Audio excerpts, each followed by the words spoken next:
Hello everybody, मैं हूं advocate Shivam Mishra और आज हम ये जानेंगे कि अगर हिंदू में बेसिकली आपके बौद्ध भी आते हैं और सिख भी आते हैं। अगर दोनों पार्टी आपस में ये चाहती हैं कि उनका डाइवोर्स हो जाए तो उसके लिए लीगल प्रोसेस क्या है। तो मैं आपकी जानकारी के लिए ये बातें भी क्लियर कर दूं कि इंडिया में पारसी के लिए अगर वो डाइवोर्स लेना चाहते हैं तो उनका अपना खुद का पर्सनल लॉ है। अगर कोई मुस्लिम कपल है वो अपनी शादी को डाइवोर्स लेना चाहता है तो उसके लिए भी पर्सनल लॉ है। अगर हम क्रिश्चियंस के बारे में भी बातचीत करें तो उनके लिए भी शादी को ख़त्म करने या फिर डाइवोर्स के लिए जो प्रोसेस है उनके लिए अपना खुद का पर्सनल लॉ है। तो हम बात करेंगे कि हिंदू में फिर से मैं आपको रिपीट कर दूं, जिसमें कि बौद्ध भी आते हैं और सिख भी आते हैं। अगर दोनों पार्टी अगर आपस में समझौते के आधार पे अब आपस में म्यूचुअल कंसेंट से अगर वो अपनी शादी को ख़त्म करना चाहता है तो उसके लिए क्या प्रोसेस होती है।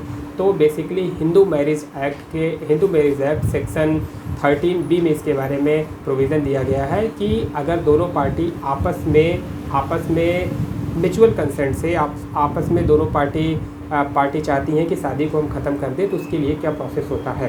तो petition for dissolution of marriage will be presented in the family court by the both of the parties. तो दोनों पार्टीज़ को जो अपना पिटीशन है वो फैमिली कोर्ट में फाइल करना होता है। अब बात करते हैं जुरिडिक्शन की, मतलब ऐसे कौन कौन से प्लेस होते हैं जहाँ पे दोनों पार्टी अपने पिटीशन को फैमिली कोर्ट में फाइल कर सकती है। तो पहला वो प्लेस होता है वेयर मैरिज टू प्लेस, मतलब जहाँ पे शादी हुई है वहाँ पे आप उस पिटीशन को फाइल कर सकते हैं फैमिली कोर्ट में। या फिर after the marriage the place where the parties were living together first time, मतलब जहाँ पे पहली बार दोनों पार्टी साथ साथ रह रहे हो उस जगह का भी जुरिडिक्शन होता है कि उस डाइवोर्स के पिटीशन को फैमिली कोर्ट में आप फाइल कर सकते हैं।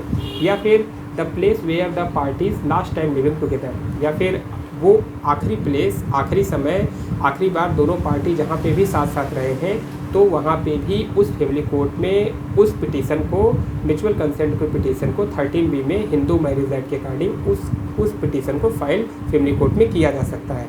तो बेसिकली ये 3 ऐसे जुरिडिक्शन बनते हैं जहाँ पे उस पिटीशन को फाइल किया जा सकता है। कुछ कंडीशंस होती है म्यूचुअल कंसेंट में, अगर आप डाइवोर्स लेना चाहते हैं तो उसके लिए भी कुछ कंडीशंस होती है। वो कंडीशंस क्या है? पहली कंडीशंस ये है कि they have not been able to live together, दोनों पार्टी अब आपस में साथ साथ नहीं रह सकती।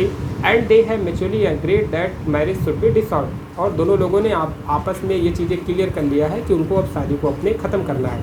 और दूसरा जो कंडीशन इसमें दिया गया है वो कंडीशन ये दिया गया है parties have living separately for a period of 1 year और मोर, दोनों पार्टी को एक दूसरे से सेपरेट रहना होगा, 1 साल तक दोनों पार्टी को एक दूसरे से अलग होना जरूरी होता है। ये कंडीशन दिया गया है हिंदू मैरिज एक्ट 1955 के सेक्शन 13B में अगर हम म्यूचुअल कंसेंट से डाइवोर्स की पिटीशन को फाइल कर रहे हैं।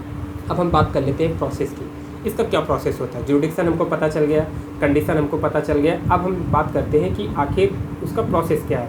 तो उसमें 2 पार्ट होते हैं, फर्स्ट मोशन और सेकंड मोशन। हम फर्स्ट मोशन में क्या होता है, in the first motion presentation of the parties under section 13B of the Hindu marriage act where parties need to file application of divorce by mutual consent plus affidavit plus ID proof. मतलब जो मैंने jurisdiction बताया उस जगह पे आपको अपनी petition को क्या करना होता है, एफिडेविट के साथ, ID प्रूफ के साथ और एप्लीकेशन के साथ फैमिली कोर्ट में फाइल करना होता है। फिर 6 महीने के बाद, after 6 month but not less than 18 month, मतलब 6 महीने के बाद और 18 महीने के पहले आपको सेकंड मोशन आपको पिटीशन को फाइल करना होता है अंडर सेक्शन 13B सब क्लॉज 2 में where the court pass a degree of divorce, जहाँ पे कोर्ट क्या करती है, जब आप सेकंड मोशन में वो पिटीशन को फाइल करते हैं तो कोर्ट आपको डाइवोर्स ग्रांट कर देती है। अगर पिटीशन क्या है, अगर वो विड्रॉ नहीं किया गया है आफ्टर 6 मंथ और 18 मंथ जो कि मैंने डिस्कस किया है, मतलब 6 महीने के बाद और 18 महीने के पहले अगर पिटीशन को विड्रॉ नहीं किया गया है और कोर्ट ये समझ रही है कि दोनों पार्टी आपस में अब दोनों लोग एक दूसरे के साथ नहीं कनेक्टेड हो सकते, अब दोनों को डाइवोर्स दे देना चाहिए, after the satisfaction of the court grant करती है डाइवोर्स के लिए। मतलब कहने का मतलब ये है कि जो सेकंड मोशन की जब पिटीशन जो फाइल होगी in this stage after satisfaction of the court, after hearing the parties and after making such inquiry as court thinks fit the court pass a degree for a divorce.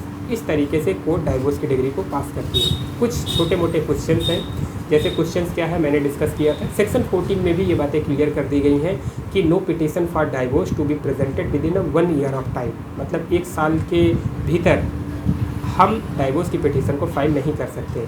तो question basically यही है कि क्या, so the question is can party get the degree of divorce within a period of 1 year of their marriage. क्या 1 साल के अंदर में भी ये पिटीशन को फाइल किया जा सकता है, डाइवोर्स दिया जा सकता है? तो इसका कुछ एक्सेप्शन है, जैसे कि in the case of one exceptional hardship of the petitioner, बहुत एक्सेप्शनल कंडीशनल है, या फिर of exceptional depravity of the part of the respondent. अगर ये कंडीशंस होती है तो बेसिकली 1 साल के पहले भी इस पिटीशन को फाइल किया जा सकता है। बेसिकली सुप्रीम कोर्ट का एक बहुत अच्छा जजमेंट आया है अमरजीत सिंह वर्सेस हरबीर कौर के जजमेंट में सुप्रीम कोर्ट ने ये बातें क्लियर किया है कि 6 महीने का जो सेकंड मोशन का जो पिटीशन फाइल करने का वो भी कंपलसरी नहीं है अगर दोनों पार्टी आपस में 18 महीने से ही अलग रह रहे हैं। तो बेसिकली कुछ प्रोग्रेसिव जजमेंट्स हैं सुप्रीम कोर्ट के, जहाँ पे ये भी बताया गया है कि 6 महीने का सेकंड मोशन भी फाइल नहीं किया जा सकता। 1 साल के भीतर भी अगर आपकी कंडीशन बहुत एक्सेप्शनल कंडीशनल में आती है, दोनों पार्टी किसी भी कंडीशन पे नहीं रह सकती हैं, अगर कोर्ट को ये कंसिडर लगता है तो 1 साल के भीतर भी किया जा सकता है। लेकिन ये बातें पूरी तरीके से क्लियर कर लेना चाहिए कि जो फैमिली कोर्ट है उसका मेन ऑब्जेक्ट है कि दोनों पार्टीज़ के बीच में सुलह समझौता हो पाए, क्योंकि वो डाइवोर्स को ग्रांट करने के पहले कोर्ट का सर्टिफिकेशन होना ज़रूरी है। तो ये प्रोसेस है जिससे अगर कोई पर्सन जो हिंदू है अगर वो अपनी शादी को परमानेंटली ख़त्म करना चाहता है तो, और म्यूचुअल कंसेंट से अगर आप दोनों पार्टी तैयार है, दोनों पार्टी अपनी रजामंदी से अगर शादी को ख़त्म करना चाहते हैं, डाइवोर्स देना चाहते हैं, तो उसके लिए ये प्रोसेस है।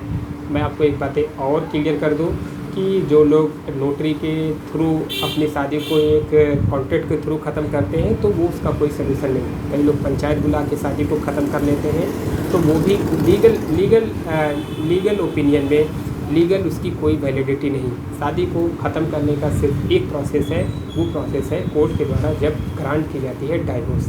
अगर बिना उसके है तो दूसरी पार्टी के पास रेमडी होती है, वो 494 इंडियन पिनल कोड में वो पनिशेबल ऑफेंस है। हिंदू मैरिज एक्ट में भी बाइगमी के लिए भी ऑफेंस दिया गया है। तो क्लियर बात यही है कि आपको अपनी शादी को, अगर आप हिंदू हैं, बेसिकली मैंने हिंदू के बारे में डिस्कस किया है, अगर आप आपसी सुलह समझौता से अपनी शादी को कैंसिल करना चाहते हैं तो हिंदू मैरिज एक्ट के सेक्शन 13B में इसके बारे में प्रोविज़न है। उम्मीद करते हैं कि आपको ये जानकारी इन्फॉर्मेटिव लगी।